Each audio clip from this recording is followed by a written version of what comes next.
یا خدا ہر گھڑی رٹ ہو اختار کی، قافلے میں چلے قافلے میں چلے قافلے۔ پنجاب کے شہر فیصل آباد کے علاقے مدینہ ٹاؤن میں شعبہ اطراف علاقے کا مدنی مشورہ ہوا، جس میں رکن شورا حاجی محمد امین اتاری، نگران مجلس پاکستان شعبہ اطراف علاقے سمیت دیگر ذمہ داران نے بھی شرکت کی۔ مدنی مشورے میں شعبہ اطراف کے ذمہ داران کی پچھلی کارکردگی کا جائزہ لیا گیا اور آئندہ کے اہداف بھی مقرر کیے گئے۔ رکن شورا اور نگران پاکستان مشاورت حاجی محمد شاہد اتاری نے ذمہ داران کو کارکردگی بہتر بنانے، 3 دن، 12 دن، 1 ماہ اور 12 ماہ کے مدنی قافلوں میں زیادہ سے زیادہ عاشقان رسول کو سفر کروانے اور 12 دینی کاموں کو زیادہ سے زیادہ بڑھانے کا ذہن بھی دیا۔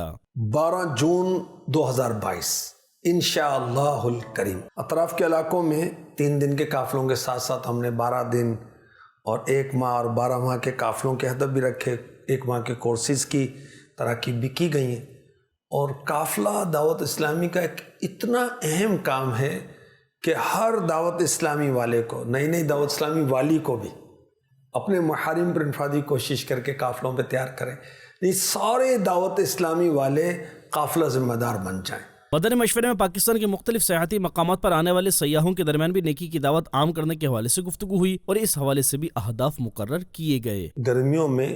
جیسے مئی، جون، جولائی وغیرہ میں ٹورسٹ سیاح جو ہیں، پبلک جو ہے لاکھوں کی تعداد میں وہاں جاتی ہے، تو ان میں نیکی کی دعوت کے لیے مبلغین وہاں پر موجود ہوں گے تاکہ نماز کا وقت ہے ان کو نماز کی دعوت دیں اور نماز بھی پڑھائیں۔ اختتام میں رکن شورا نگران پاکستان مشاورت حاجی محمد شاہد اتاری نے 12 دینی کاموں میں اچھی کارکردگی دکھانے والے اسلامی بھائیوں میں تحائف تقسیم کی اور ذمہ داران سے ملاقات بھی کی۔